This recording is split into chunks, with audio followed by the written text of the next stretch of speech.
يعطيك العافية صبايا وشباب، كيفكن؟ إن شاء الله الجميع يكون بخير. نحن بعدنا بدرس الفونكسيون راسيونيل ورح نشوف الإكزرسيس 3. بهذا الإكزرسيس بيعطيني فونكسيون f définie par f du x égale 3x plus 3 على x2 plus x plus 1. بيقول لي on désigne par c la courbe représentative de f dans un repère orthonormé OIJ. بأول partie بيطلب مني déterminer le domaine de définition de la fonction f. نحن عندنا ال f du x هي fonction rationnelle. حتى تكون définie لازم يكون الدينوميناتور اللي هو x2 plus x plus 1 différent de 0. حتشوف أنا هيدا الدينوميناتور أيمت différent de 0. أول شي بشوف هو أيمت égal 0. بما إنه هو ترينوم دو سكوند ديجري حتشوف أنا أيمت égal 0 معناتها بدي حل الإيكواسيون. حتى حل الإيكواسيون بجيب الدلتا. دلتا هي ب 2 moins 4 AC يعني سي إيجال 1 au carré moins 4 fois 1 fois 1. تطلع الدلتا إيجال moins 3. بما إنه الدلتا نيجاتيف معناتها هيدي الإيكواسيون ما عندها سوليسيون. بما إنه ما عندها سوليسيون معناتها ما في عندي ولا فالور دو x qui s'annule le trinôme x2 plus x plus 1. C'est-à-dire le x2 plus x plus 1 هو différent de 0 pour tout réel x.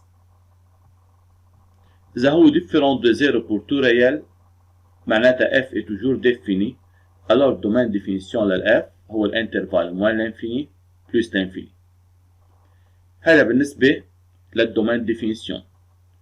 Deuxième partie بيطلب مني الليميت لل f du x بالموين l'infini وبالبلوس l'infini وبدي استنتج اسيمتوت مسميه لي اياه الدروات دي.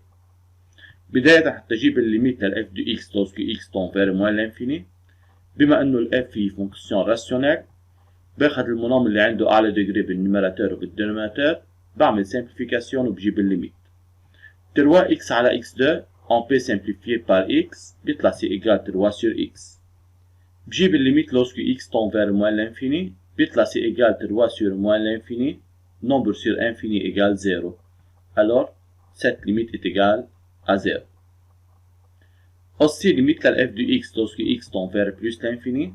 بما انه ال f هي فونكسيون راسيونيل حتى اجيب الليميت باخد المونوم اللي عنده اعلى ديجري بالنيميراتور وبالدينوميناتور بعمل سمبليفيكاسيون 3x على x2 بيطلع 3 sur x. بجيب الليميت lorsque x tend vers plus l'infini بيطلع 3 sur plus l'infini. Alors c'est égal 0. Graphiquement بما انه الليميت لل f du x lorsque x tend vers l'infini égale 0 اللي هو nombre fini. Alors la droite d'équation y égale 0 est une asymptote horizontale. هيك نحن بنكون جبنا الليميت بالانفيني اثنيناتهم طلعوا 0 واستنتجنا انه عندنا اسيمتوت والدروات دي d'équation y égale 0. Troisième partie بيطلب مني vérifier que f' du x égale moins 3x facteur x plus 2 على x2 plus x plus 1 au carré. نحن معنا ال f du x c'est une fonction rationnelle يعني هي de la forme u sur v. حتى اجيب لها الديريفي لها رح تكون de la forme u' v moins v' u على v carré. u' يعني 3. Alors c'est égal 3 facteur x2 plus x plus 1 هيدي u' v. moins ال v' هي الديريفي للدينوميناتور هي 2x plus 1. Alors v' u رح تطلع 2x plus 1 facteur 3x plus 3 sur v carré اللي هي x2 plus x plus 1 au carré.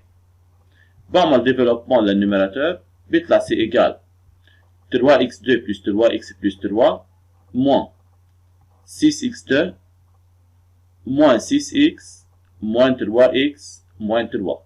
أنا على طول عندي موان برا عم اضرب فيها. بجمع التيرم سومبلابل بالنيميراتور بيطلع c égale moins 3x2 moins 6x على x2 plus x plus 1 au carré. حتطلع عندي ال f' بهالشكل باخد له moins 3x en facteur. alors c'est égal moins 3x وبقسم كل ترم على moins 3x بيطلع عندي x وبيطلع عندي plus 2. alors c'est f' de x.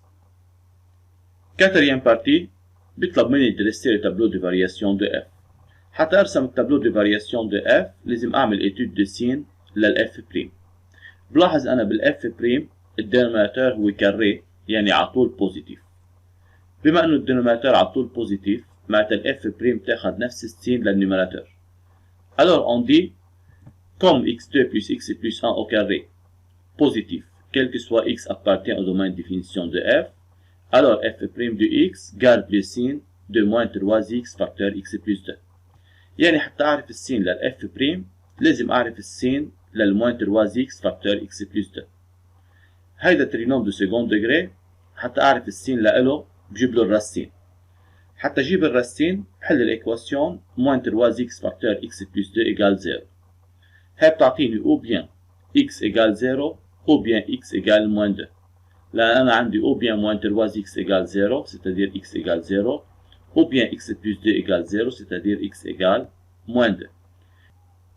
بكون أنا طلعت الراسين للموين 3x facteur x plus 2 égale 0. يعني صار فيني أنا أعمل étude de سين للموين 3x facteur x plus 2. يعني صار فيني أعرف السين للf بريم دو x. بهالحالة صار فيني أرسم التابلو دو فارياسيون.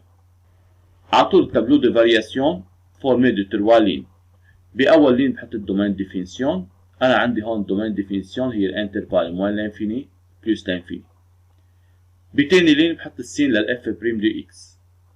قلنا الf بريم بتاخد نفس السين للموين 3x فاكتور x بلس 2 اللي عنده دو راسين اللي هن 0 و موين 2. Alors le moins 3x facteur x plus 2 s'annule pour x égale 0 et x égale moins 2. أكيد بحط له moins 2 قبل لأن أنا ببلش من الصغير للكبير. حتى أعرف السين للf بريم بدي أحط السين للموين 3x facteur x plus 2 لأن الf بريم تاخد نفس السين للموين 3x facteur x plus 2. قلنا هيدا البولينوم s'annule pour deux valeurs اللي هن الموين 2 والزيرو بيناتهم بياخد السين اوبوزي ا. الأ هي اللي داير بالإكس 2، اللي داير بالإكس 2 هو موين 3.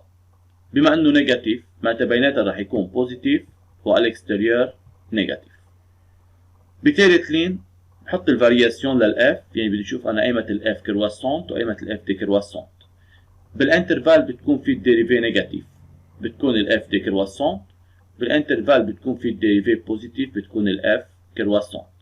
يعني الفارياسيون للإف راح يكون بأول انترفال ديكرواسونت، بتاني انترفال كرواسونت، بتالت انترفال ديكرواسونت. بيبقى علي حط على التابلو دي فارياسيون الليميت بالبورد اللي هن الموين لانفيني والبلوس لانفيني. هدول الدو ليميت اللي احنا جبناهم طلعوا معنا ايجال 0. كمان حتى اكمل التابلو دي فارياسيون لازم جيب المينيموم ولازم جيب الماكسيموم. المينيموم هو اف للموين 2 والماكسيموم هو الاف للزيرو. On calcule f de moins 2 et f de 0. Pour calculer f de moins 2, on met à la place de x moins 2 dans l'expression de f. Alors c'est égal 3 fois moins 2 plus 3 sur moins 2 au carré plus moins 2 plus 1. تطلع égal moins 1. Alors le minimum بيساوي moins 1. نفس الشيء حتى اجيب الماكسيموم on cherche f de 0. بحط محل ال x 0 بالاكسبريسيون تبعت ال f. تطلع ال f de 0 c'est égal 3 fois 0 plus 3 sur 0 au carré plus 0 plus 1. Donc c'est égal 3 معناتها الماكسيموم égal 3. هيك نحن بنكون رسمنا التابلو دو فارياسيون للفونكسيون f. بعد التابلو دو فارياسيون بيطلب مني calculer les coordonnées de point d'intersection A de C avec l'axe x'(x). الA هي البوينت d'intersection بين الكورب والاكس x'(x). حتى اجيب الانترسكسيون بين الكورب والاكس x'(x) بحل الايكواسيون f de x égale 0. هيدي الايكواسيون هي équivalente à 3x plus 3 sur x2 plus x plus 1 اللي هي ال f de x égale 0. حتى يكون عندي كوسيون égale 0 لازم يكون النيميراتور égale 0، يعني 3x plus 3 égale 0. donc x égale moins 1. ال x égale moins 1 هي ال x de a.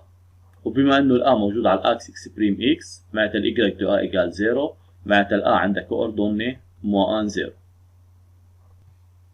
On passe à la partie 6. بهيدي البارتي بيقول لي tracer la droite D et la courbe C. الدروات D هو الدروات d'équation y égale 0. droite d'équation y égale 0 n'est autre que l'axe x' x. Alors, c'est la droite D. حتى ارسم الكورب سي برجع على التابلو دي فارياسيون. بالتابلو دي فارياسيون بحط اول شيء لو بوان بارتيكولير. لو بوان بارتيكولير اللي هن المينيموم والماكسيموم. المينيموم de coordonnées -2 -1 alors c'est le minimum ou le maximum de coordonnées 0 3 alors c'est le maximum. برجع كمان بحط le point particulier اللي عندي اياهم بغير التابلو de variation. Par exemple انا عندي le point d'intersection de la courbe avec l'axe x'(x) هي le point A de coordonnées -1 0. Alors c'est le point d'intersection de la courbe avec l'axe x'(x). بعد ما خلص من le point particulier ومن l'asymptote بروح على التابلو de variation. بقرا التابلو de variation de gauche à droite. عندي lorsque x tend vers moins l'infini f de x tend vers 0. يعني lorsque x tend vers moins l'infini الكورب بده يكون قريب من الدروات y égale 0.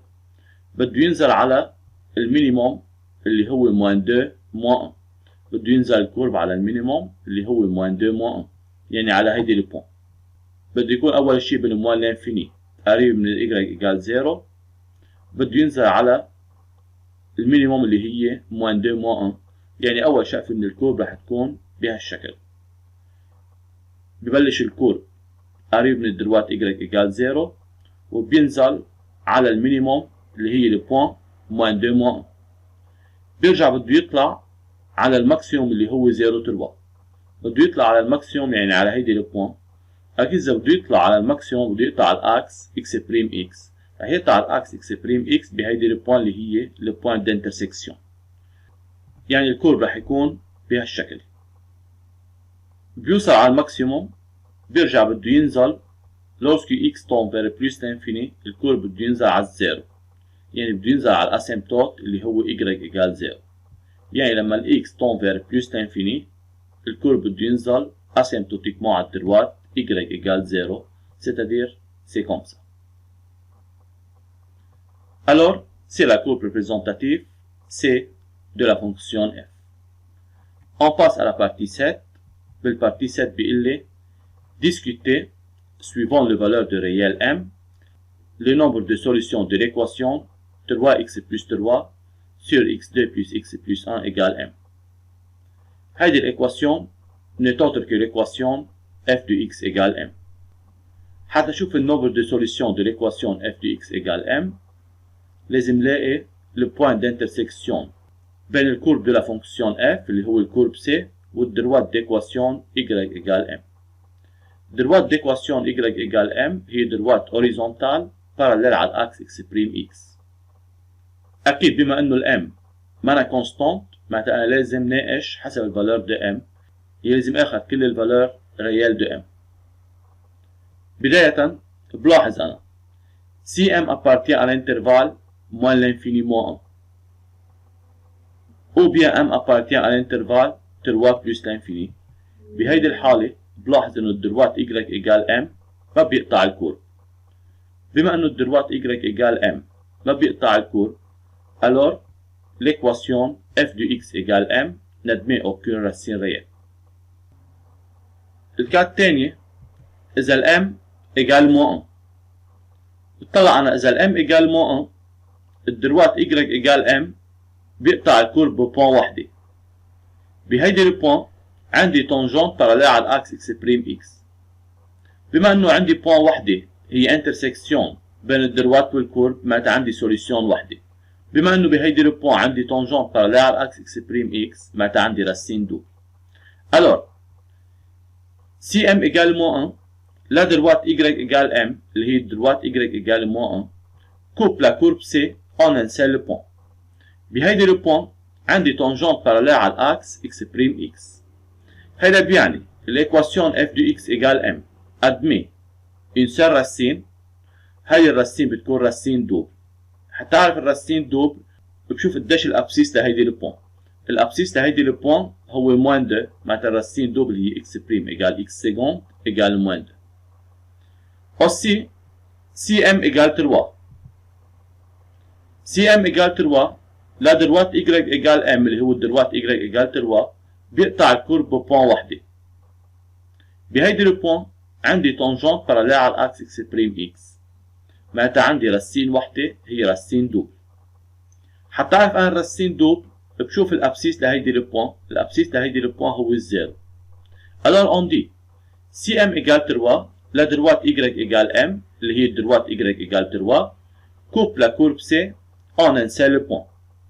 بهيدي البوان التونجونت باراليل على الاكس اكس بريم اكس بيقطع الكورب بوان وحده، التونجونت فيها باراليل على الاكس اكس بريم اكس، معناتها الايكواسيون عندها رسين وحده هي رسين دوبل. هيدي الرسين دوبل هي اكس بريم ايجال اكس سكوند، بشوف الابسيس هو زيرو.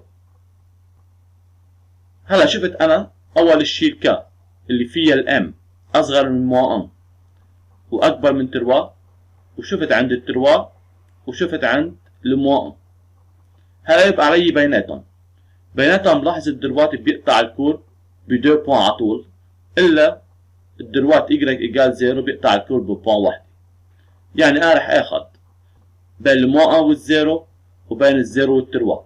alors on dit si m appartient à l'intervalle moins 1 0 ou bien 0 3، لاحظنا من الموان 1 للزيرو ومن التروا للزيرو، يعني اذا الام بواحد من هدول الانترفال لا دروات y égale m coupe la courbe C en 2 points distincts.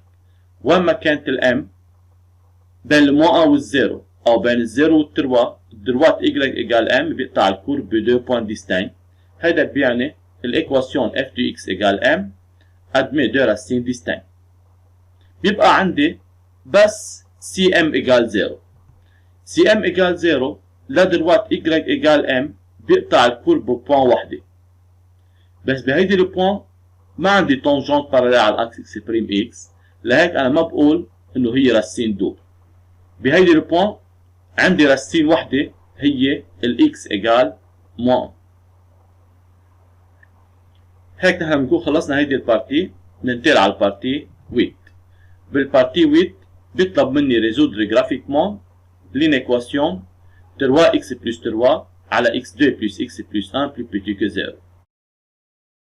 بداية الانيكواسيون اللي هي 3x plus 3 على x2 plus x plus 1 plus petit que 0 est équivalente à f de x plus petit que 0.